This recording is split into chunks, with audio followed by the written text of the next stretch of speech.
Elegí este tema para arrancar la columna porque justamente, bueno, es un tema que identifica absolutamente a Raúl Barbosa, ¿no? Cuando tocaba estas canciones, no solo en sus recitales, sino en los festivales, que pasó a ser un clásico luego en el Festival del Chamamé en Corrientes, que se realiza en enero, o en las oportunidades que tocó en el Festival de Cosquín. Bueno, era como tren expreso el tema esperado, ¿no?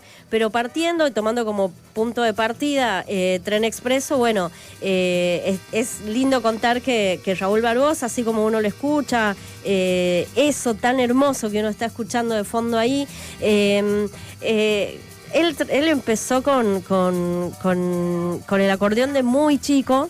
Y la herencia musical viene de su papá, que no era acordeonista, era guitarrista. Ah, mira. ¿No? Y uno piensa, bueno, lo lógico por ahí era que toque lo que tocaba su papá, pero bueno, una vez escuchó músico en la calle, sus papás eran correntinos, pero él se crió acá en Buenos Aires, y de pronto se vio seducido por ese instrumento y empezó a indagar, ¿no? A buscar. Cuenta también que él no ha tenido maestros en esto, sino que bueno, iba aprendiendo, era la observación y era las ganas de comunicar, ¿no? Y en esto, Paula, es interesante pensar cómo se han ido conformando y consolidando estas grandes figuras de la música popular argentina, ¿no? Raúl Barbosa, por ahí un montón de gente no sabe quién es, y por ahí cierto. Preguntás quién es Raúl Barbosa, no, ni idea, murió Raúl Barbosa, no sé quién es, te dice un montón de gente, ¿no? Bueno, son de estos músicos que han de algún modo engrosado, ¿no? El cancionero, cancionero, la música popular argentina, y que han sido trascendentes para una generación, ¿no? Para varias generaciones, ¿no? El trabajo que, por ejemplo, hace Chango Espasiuk, después en un rato vamos a escuchar, pero digo, el trabajo que ha hecho Chango Espasiuk y viene necesariamente de la mano de Raúl Barbosa, ¿no? Eso también con un trabajo cultural que se hace con respecto a las músicas populares, ¿no? Porque el chamamé en su momento era una música folclórica, pero que no estaba, no formaba parte del mainstream, ¿no? En algún momento, en los 90, explotaron, me acuerdo, los Aloncitos, pero con un estilo de chamamé muy diferente a lo que por ahí hacía Raúl, y por un camino industrial diferente, ¿no? También. Y bueno, el chamamé se ha ido como imponiendo a fuerza también de artistas y de personas que viven en el conurbano bonaerense, ¿no? Él contaba que bueno, en su momento, cuando él era muy jovencito, tuvo ofertas para cambiar su nombre, para formar parte de otros grupos, para tener una masividad que él en ese momento no tenía, y él no aceptó, y él decía, yo prefería seguir trabajando de taxista, que a mí no me interesaba la fama, y yo respeto esta música. Eran dos cosas que lo han movido en su carrera. Hubo algunas situaciones que le cambiaron, ¿no? Por ahí la carrera y el destino, que una de ellas es su viaje a Francia, donde finalmente se quedó. Él se queda en Francia porque ahí consigue como un permiso de trabajo, le empieza a salir trabajo, un clásico también, ¿no? Que los artistas argentinos terminan siendo reconocidos más afuera que acá, ¿no? Y este es un caso. Él decía, bueno, yo no me voy de Argentina, yo no me he ido nunca de Argentina, yo trabajo en Francia y voy y vengo, ¿no? Pero él nunca se reconoció un residente, si bien tenía la residencia y todo, un residente de Francia, y nunca reconoció vivir en Francia. Su casa seguía siendo la Argentina, ¿no? ¿Qué tema eso, no? Con los artistas y que van un tiempo, ¿no? Hay varios músicos que van un tiempo, algunos porque, bueno, tuvieron un momento complejo que se vivió acá en Argentina, pero es cierto que van a vivir afuera y siempre terminan como diciendo, bueno, no, mi casa es Argentina, no es esto, no es este espacio que estoy viviendo acá. Sí, yo creo que tiene que ver con ahí una identidad, con lo que estás haciendo, pero también con lo que estás creando, ¿no? Me parece que debe ser como difícil también crear sobre música de tu tierra fuera de tu tierra, ¿no? Debe ser muy, muy complicado, me parece, y creo que ese ida y vuelta es también volver y encontrarse todo el tiempo con tu identidad, ¿no? Con eso que ese ente llamado identidad que uno no sabe nunca qué es hasta que lo transitas y que Total. también es muy interno. Piazzolla decía eso, no te quiero ir para otro lado, pero Piazzolla, uno de los temas Oblivion, por ejemplo, es un tema entrañable hacia Buenos Aires, como tenía como esa cosa al componer de extrañar o anhelar su tierra, digamos. Sí, es muy interesante lo que sucede afuera. Creo que también esto de que cuando vos, me parece, ¿no? Construís y armás, en el caso de este artista como Raúl Barbosa, una música, ¿no? Sobre una creación sobre tu tierra, irte... pones a prueba qué es lo que pasa allá, pero también vos necesitas nutrirte para interpretarla, ¿no? Claro. Escuchaba Mercedes Sosa los otros días diciendo, yo tenía miedo de quedarme en Europa, porque tenía miedo de que me resulte cómodo Europa, claro. Porque es cómodo. Para un artista que viene castigado, llegás, tenés fama, te pagan bien... Es cómodo, pero yo no quería eso, porque ¿qué pasaba conmigo? ¿No? Y es muy interesante, y esto que vos destacás, ¿no? Que evidentemente ahí hay algo que tiene que ver con la tierra de uno, con la interpretación, ¿no?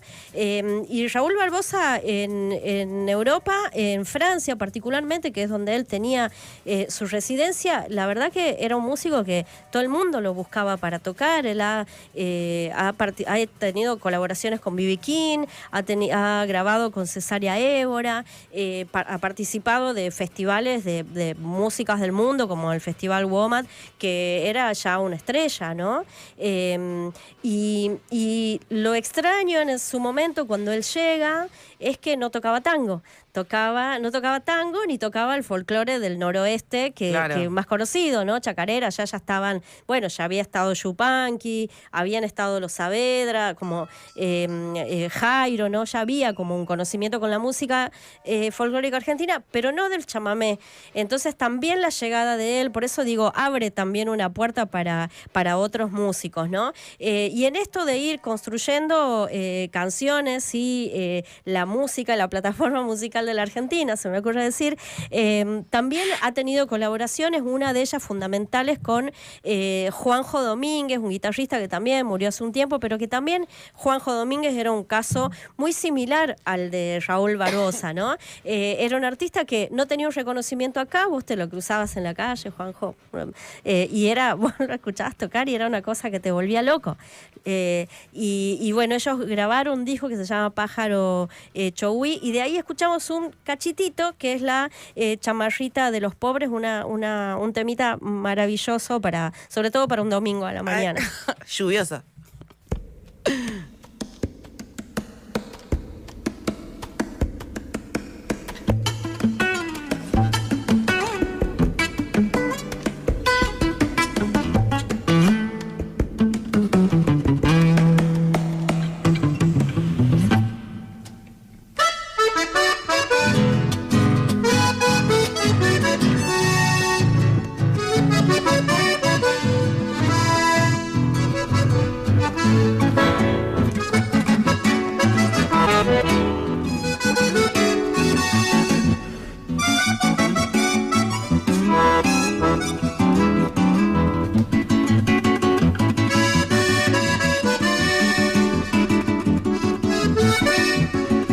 Bueno, ahí estábamos. Hermoso. Qué lindo escuchar nuestra música. Escuchando la chamarrita de los pobres, que es bueno uno de los tantos estilos musicales que abarcan, que están en realidad amparados en la música litoraleña.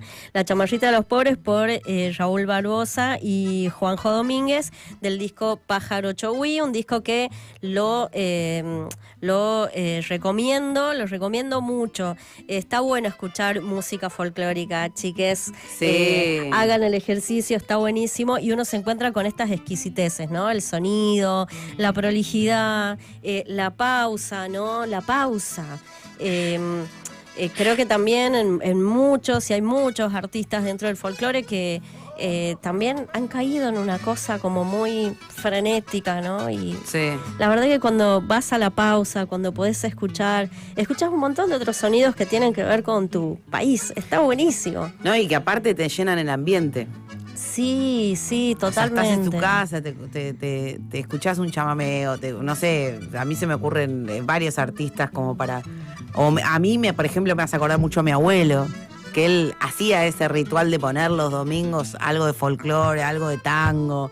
Y yo lo escuchaba, viste, caminar con las chancletas en la casa y mientras iba cantando. Claro, es que ese recorrido, claro, y cuando empezás a escuchar estas cosas que te pasan con la música, ¿no? Que empezás a descubrir recuerdos, momentos, Total. lugares, ¿no?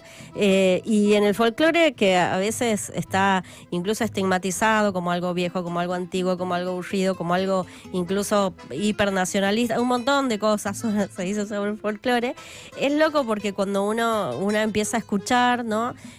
Seguramente se va encontrando con un montón de cosas y un montón de paisajes propios, ¿no? Creo que le ha pasado incluso a artistas de rock, referentes de rock, que siempre están volviendo a la música folclórica. Así que bueno, un poco queríamos acá en Enfurecida Tranquila contar quién era Barbosa, pero además estos días se han estado leyendo un montón de crónicas, escuchando un montón de música, pero a mí me parecía interesante traer unos minutitos, unas palabritas de Raúl mismo hablando. Ay, me encanta. Era muy hermoso escucharlo hablar, esto que decía al principio, te daba mucha paz y mucha reflexión. Y la reflexión que tiene sobre el arte, en algún momento, si pueden, hay algunas entrevistas, encuentro en el estudio de 2011 por ahí, hay algunas entrevistas, es lindo escucharlo, es lindo escuchar a la gente reflexionar sobre su quehacer, y no siempre los músicos se escuchan, o por lo menos estos tipos de música. Así que nada, un regalito chiquitito de algunas palabras de Raúl Barbosa. Porque se aprende, porque hay mucho más allá, porque nosotros no le damos, o mejor dicho, yo le doy, lo voy a decir de otra manera. Yo pienso que los seres humanos, todas las personas que nacemos en este mundo, en este planeta, tenemos algo para hacer, algo para cumplir. No nacimos de manera banal. Esto no es banal. Nosotros venimos al mundo para hacer algo. Bueno, yo soy músico. Yo nací para ser músico. Yo estudié para convertirme alguna vez en algún gran economista, pero caramba, pobre mi país si yo hubiera sido ministro de Economía. En todo caso, hubiera tenido la decencia de decir, señores, yo no sirvo, y me hubiese ido. Estoy seguro que hubiera hecho eso yo. Pero, y otra cosa, lo que yo hubiera hecho, no hubiera participado de ninguna cosa que hubiese perjudicado mi país. Entonces yo hubiera renunciado. Pero soy músico. Y con la música yo expreso todos mis sentires. Alegrías, o tristezas, o problemas. Yo veo lo que veo y lo trato de traducirlo en mis melodías, trato de traducirlo en mis pensamientos. Entonces, pero yo miro, yo observo. Bueno, eso un poquito la reflexión de Raúl Barbosa, esto que dice al final, ¿no? Yo miro, observo, pienso y trato de traducirlo en melodías, ¿no? Un poco la esencia del músico, y lo otro que dice que es muy lindo, que dice, yo nunca haría algo que le hiciera daño a mi país. Y es algo que él defendió mucho cuando lo escuchabas tocar, sobre todo cuando lo escuchabas hablar, el amor a su país, el amor a la Argentina, que a veces cuando llegan personas al poder ves el destrato y el desamor que tienen con nuestro propio país, y escuchar a estos grandes es muy emocionante. Y para la despedida, Pauli, para terminar con esta columna, que bueno, soy consumidora ferviente de esto. Como les decía, había empezado y esta semana iba a ser otro, pero pero bueno, es necesario hacer una pausa y también es necesario hablar de nuestros artistas del folclore. Nos vamos con una versión hermosísima de chamamé Jeroquiñembe, que significa baile que reza, es un ritual, y bueno, hay un chamamé interpretado maravillosamente con Raúl Barbosa y Chango Espasiuk. Esos encuentros de ellos dos son exquisitos, todos los que encuentren, véanlo, porque son hermosos. Y bueno, elegí eso para despedirnos de la columna, esta versión hermosa que es de Encuentro en el Estudio, de una de las versiones últimas de Encuentro en el Estudio, creo que es 2019, si mal no recuerdo. Así que bueno, nada, terminamos la columna con chamamé Jeroquiñembe por Chango Espasiuk y el gran Raúl Barbosa. Gracias, Mavi.